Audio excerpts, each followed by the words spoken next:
So I'm sitting in the car and I'm waiting for the people at Nitrogen to open the doors because it's locked, and I'm here. I was here at 7:30 for work.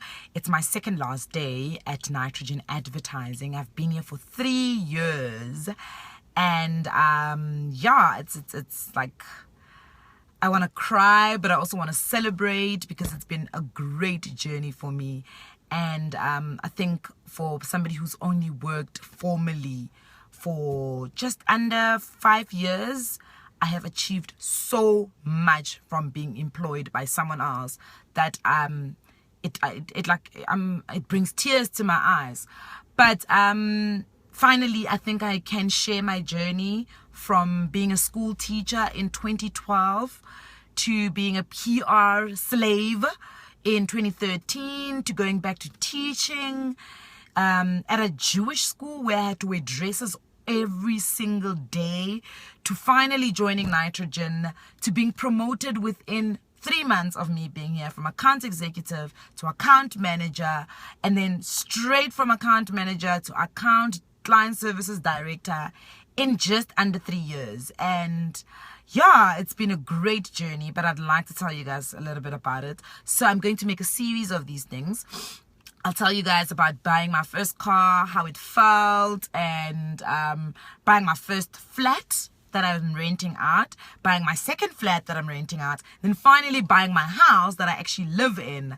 So it's been, yeah, man, it's been one of those journeys where you just sit and you're like, geez, girl, usebenzile, yes? 28 years you've worked. Considering the fact that I went to Rhodes University, I spent 2006, 7, 8, 9, 4 years, and I still came out with no degree. Woo, shame. Still came out with no degree. Then my parents were like, girl, we college dropouts these days. And I was like, technically, I'm not a college dropout, I'm a university dropout because we are in South Africa. I'm a college, are not really varsities. But in any case, yeah, being a varsity dropout, I don't think I actually was a varsity dropout. I just think I dropped out of Rhodes because it was difficult. Let's be honest, guys. Rhodes is tough, guys. They say Wits gives you the edge, but Rhodes pushes you over the edge. Hey, their slogan is where leaders learn. Hey, it's not a lie, eh? It's not a lie. But you know what? I did learn.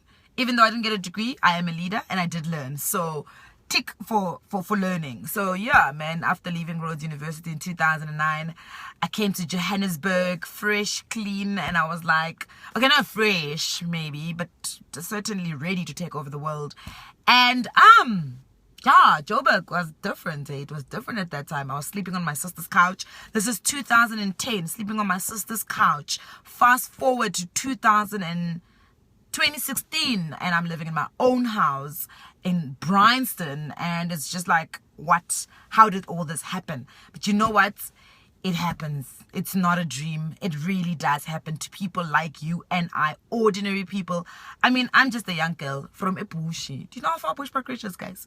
Epushi, like, as far, guys. But you know what? People from Bushbuck Ridge, we are tenacious. We don't give up. We are like, we go for it. We go for it. We don't look back at our circumstances. And let me not lie. It's not like I had shit circumstances, guys. I grew up in a nice family. My parents were not wealthy, but my dad did everything to make sure that we were well fed, we were well taken care of. And my mom, by his side, she was just spectacular. Mind you, she was not my friend growing up. I didn't like her much. But she was my mother, and she stuck around, and she stuck with me. And look at me, finally. Hey, wazula no mam nam. Nikula, guys. Sometimes I think I was faking the sickness a little bit, but I got diagnosed with a heart condition. But I think sometimes I took advantage of the whole fact oh, yes, ngiyagula. So yeah, you know, fast forward to 2016, I'm here and I'm living my life. I'm living a life that other people would think is a dream, but I'm living it. And it's great. It's just amazing. And I can't wait for the next chapter. I'm still not sure what I'm going to do, whether I'm going to go back to formal work, whether I'm going to work for an agency or corporate, or whether I'm just going to run with life and just be great. Yes, if unemployment for a year, maybe take a gap year.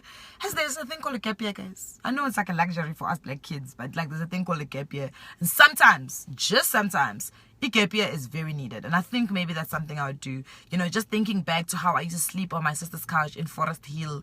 And my poor sister at that time could not even afford for both of us to stay with her. But I was there and she was there. She tried. We then moved to Honeydew. Yo, I walked to school. Oh God, guys. Oh yes, I did enroll in school. I went back to school. I went to a college. And I did sports management. And my dad was like, "Uyadlala wena. There's no such a thing as sports management, Lana. You're going to enroll for a degree." So the trade-off with my dad was that I enroll for another degree and he will pay for ETA, which is a college, a sports management college. So I enrolled for a communications political science degree with UNISA, and at the same time I was doing these 2 qualifications. And let me tell you, graduated both of them. And at UNISA I graduated with 5 distinctions. I think I did pretty well. At ETA, all my subjects got distinctions in everything. So I wasn't stupid. Roads was just hard. Or maybe like Ufeba was a bit of a problem because I was there, you know, like it was my first time living by myself. Well, not really, but living in Rays and, you know, having all this, yeah, like, won't go there. But yeah, it's been a great journey, I think. So yeah, once I get back into this groove of doing my videos, I will let you guys know about it. Like, as I said, how I bought my first car, how I got my first business, my second business actually, because my first business was Cool Kids Coaching, which I registered with my boyfriend, my then boyfriend. His name was Lwazi, and it was a great business. Like we hustled, guys. You know, what we used to do is we used to find schools that needed sports coaches, and then we would find the sports coaches, and then we would hire them on behalf of the school, and basically then we'll take a sum of their money. So if a coach says, "I want 150 Rand for a session," we would then say, okay, to the school, we want 250, and then we'll take 100 Rand. Yes, as I had no car. We used to walk to these appointments, the sports directors' offices, arrive there sweating, and we would sit there and we would sell this concept, and the sports directors would buy it. And it was like, oh God, wow, we got our first job. And our first job was at the King's School, West Rand. And then our second job was with a few schools, man. We went with the Yeshiva College. We went with King's, St. David's, St. Mary's. So we had quite a lot of schools, you know, that we worked with. So it was quite an amazing run. But unfortunately, the business was not sustainable. It was in the hands of other people, the sports coaches, and at that time you're paying the minimum wage, or not even minimum wage, like just below minimum wage. They're being paid on rates. So if a big job came along, we didn't expect them to stick around. So that didn't really work out. And also with Jola, and then we broke up, and then obviously a relationship, you know, kind of took over the whole business. But you know what, we sowed some seeds, and I think we did really well. And I know wherever he is, he's doing amazing work. And I learned a lot from that business. I learned so much from that business, and I think that's what kept my second business alive, and that is Bunch of Winners, which was registered in 2014. And man, what a business, hey? So what do we do in Bunch of Winners? Same concept. We just find promoters for brands. We help brands build their equity in terms of market share, in terms of awareness, promotions. That's what we do ultimately. Sometimes we don't get the opportunity to conceptualize the ideas with the brands, but we do get an opportunity then to sit in on those kind of meetings where they tell us what it is that they want, what their objectives are, and ultimately we go out and do our best to make sure that those objectives are met. And that's what we've been doing, and it's been life-changing. It's been life-changing in a sense that, you know, you start invoicing real numbers now. Like you are invoicing a number. Not when you're invoicing 3,000, you're invoicing real numbers. Obviously, they're not huge numbers. Like they're not 3 million Rand, but they are numbers, you know, nonetheless. And you get to pay people, and people get to say, "Nicolette, when am I getting paid?" And you're just like, oh my God, I actually pay people. Like, what the hell? So it's been pretty dope. Yeah, man. Yeah, so that was Bunch of Winners. Still going so strong. I don't know if I'm gonna grow it. Not sure if I'm a business person. Deep down in my heart, I'm not sure if I'm a business person. We're not going to lie in these videos. We're going to tell the truth, because business is hard. Let me tell you right now, business is hard. And as much as it gives me great joy to pay people, it irks me much.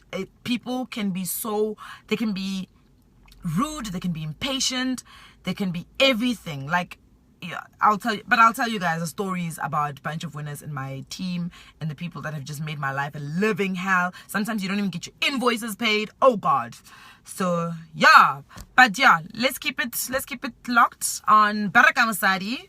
It's my series of telling you guys how my journey of Bereka has been so far. Mwah! Bye. See you guys next time.